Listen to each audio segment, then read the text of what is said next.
Hello students, welcome to my channel Let's Learn. Today I am going to discuss about class 9 chapter 2, the sectors of economic activities. First question, which are the three sectors of economic activities? First is primary or agricultural related sector, second secondary or industrial sector, third tertiary or services sectors.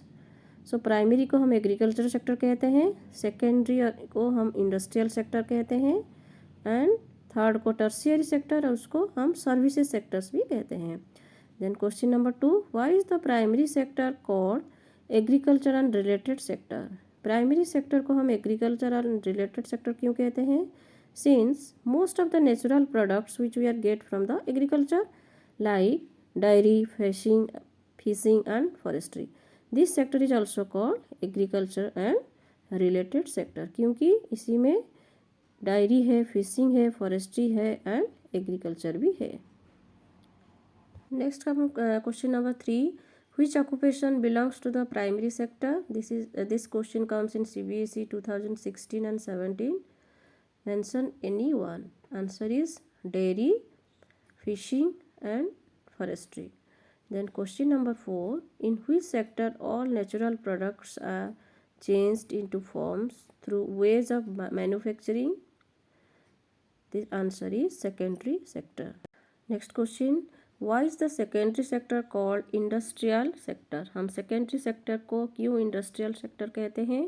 Answer is, since this sector gradually became associated with different kinds of industries that came up, it is also called as industrial sector because इसी sector में बहुत सारे different kinds of industry आता है, तो secondary sector को हम industrial sector कहते हैं. Next question, state any one feature of the tertiary sector with example. Answer is, the activities in the tertiary sector do not produce a good but they are an aid और support for the production process. So tertiary sectors जो होते हैं, इसमें जो भी activities होता है वो गुड प्रोड्यूस नहीं करता है, बट ये सपोर्ट करता है गुड प्रोडक्शन के लिए, प्रोडक्शन प्रोसेस के लिए ये सपोर्ट करता है. For example, goods produced in the primary और secondary sector need transport to send them to the market. Secondary sector और प्राइमरी सेक्टर का प्रोडक्शन के लिए हमको प्रोडक्शन को सेल करने के लिए हमको ट्रांसपोर्टेशन चाहिए मार्केट्स के लिए. वही ट्रांसपोर्टेशन हमारा टर्शियरी सेक्टर्स में आता है. Next question, classify the following occupations under primary, secondary and tertiary sectors. तो primary sector includes dairy and fishing, secondary sector sugar factory, then tertiary sector is washerman and ATM booth. Question number 9, how do we get total production of a sector for a particular year. Total production of a sector एक साल में हमको कैसे मिलता है? The answer is the value of final goods and services which is produced in each sector during a particular year provides the total production for that year. एक साल में जो भी प्रोडक्शंस होता है उसका value of the final goods and services जो calculate होता है हर सेक्टर में, उसको हम कहते हैं कि total production of the sector for a particular year. How do we get the gross domestic product, GDP of a country? Answer is, the sum of the production in the three sectors, that is primary, secondary and tertiary sectors, gives the gross domestic product of a country. Question number 11, in which sector are most of the people employed nowadays? Answer is, the service sector. Service sector में ज़्यादातर लोग employment हो रहे हैं. Question number 12, which was the main factor for the change from primary sector to the secondary sector. कौन सी main factor होती है जहाँ पर प्राइमरी सेक्टर से लोग सेकेंडरी सेक्टर्स को चेंज करते हैं? It was due to the introductions of new methods of manufacturing during industrial revolution. Industrial revolution के टाइम जो न्यू मेथड्स अप्लाई होता है प्रोडक्शन के लिए, this is the main reason, this is the main factor that the people change from primary sector to the secondary sector. Next question, in 1973 and 2003, which sector had maximum share in GDP in India? In 1973, primary sector has the maximum share for the GDP in India. Then in 2003, tertiary sector has the maximum share in GDP in India, because as there is increase in the year, the production in the tertiary sectors is increasing. The demand for the tertiary sector is increasing day by day. The next question, question number 14. Why is the primary sector continues to be the largest employer in 1973 as well as in 2000? Give one reason. Primary sector क्यों largest employer देता है इन 1973 also in 2000? Because not enough jobs were created in the secondary and tertiary sector. क्योंकि there are no enough job in secondary and tertiary sectors. Why is the tertiary sector become very important in India? Give any one reason.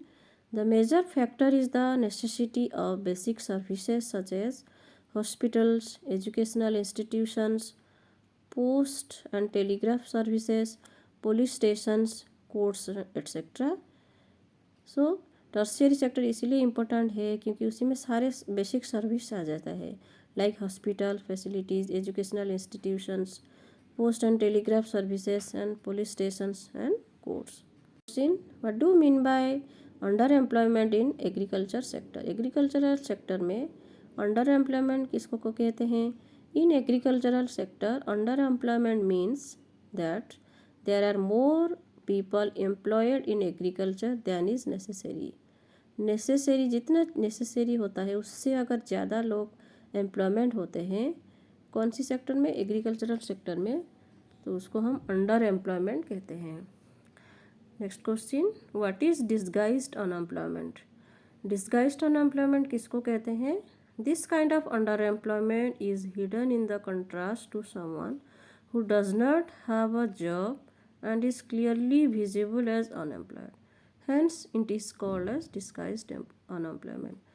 Disguised unemployment ये एक kind of under employment होता है जो कि छुपा हुआ रहता है और जो बाहर दिखता नहीं है, लेकिन who does not have any job, जिस लोगों को जॉब नहीं होता है, and clearly visible as unemployment. And these people is called as the disguised unemployment. Give one example of under employment. Under employment का एग्जाम्पल क्या है? Painters, plumbers, repair persons which are examples of under employment, and this people may spend the whole day but earn very little. They are doing this work because they don't have better opportunities. Actually जो painters, plumbers and repairing persons जो भी होते हैं, तो वो क्या करते हैं, वो होल डे काम करते हैं बट बहुत कम अर्निंग करते हैं. सैलरी इनको बहुत कम मिलता है, अर्निंग बहुत कम करते हैं. Therefore they are doing the work but they have not paying more, they are not earning more. That's why this people are called under employment. Next question, state one feature of NREGA 2005. Under NREGA National Rural Employment Guarantee Act 2005, all those who are able to and are in need of work have been guaranteed 100 days of employment in a year by the government. So 2005 में NREGA act क्या था? Those who are able to or need of work, जो लोग को work चाहिए, and those who are able to work, they have been guaranteed for how many days of employment? 100 days of employment in the year by the government. Next question is, what do you think Narega 2005 is referred to as right to work? Because it guarantees 100 days of employment in a year by the government. Question number 22. According to estimates of the Planning Commission, how many jobs can be created in the educational sector alone? Planning Commission estimates that nearly 20 lakhs jobs can be created in the educational sector alone. So Planning Commission कितने estimates किया था? Nearly 20 lakhs jobs can be created through the educational sectors alone. Next question, state any one feature of the organized sector. Organized sector covers those enterprises or places of work where terms of employment are regular and therefore people have assured work. Organise sector those work होता है the places of work जहाँ पर the employment are और regular होता है and therefore people have assured for the work. Next question, what are the characteristics of the unorganized sector? State any one. In unorganized sector, there are no provision for overtime, paid leave, holidays leave due to sickness etc. Unorganise sectors में कोई भी provision नहीं है over time की, कुछ salary नहीं मिलती है, पेड लीव नहीं है, हॉलीडेज़ नहीं है, लीव भी नहीं है. ठीक है. Next question is which groups of people are employed in the unorganise sector in the rural areas. In the rural areas, the unorganized sector mostly consists of landless agricultural laborers, small and marginal farmers, shopkeepers and weavers, blacksmiths, etc. The next question, in urban areas, which workers or people come in the category of unorganized sector?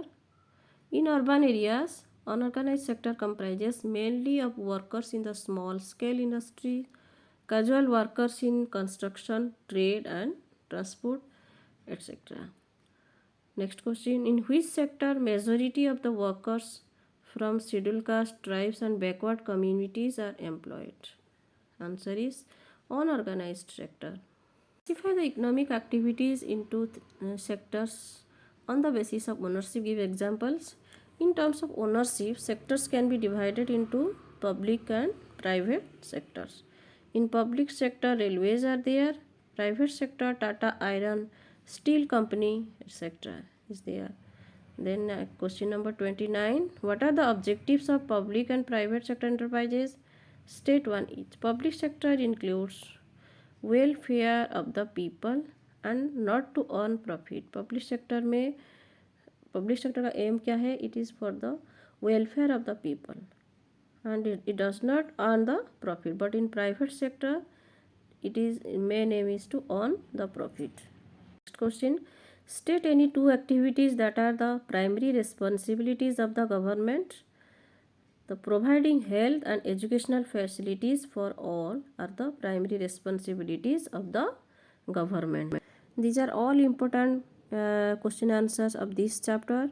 I hope you understand this chapter better, and like, share and subscribe my channel for the further notification. Thank you.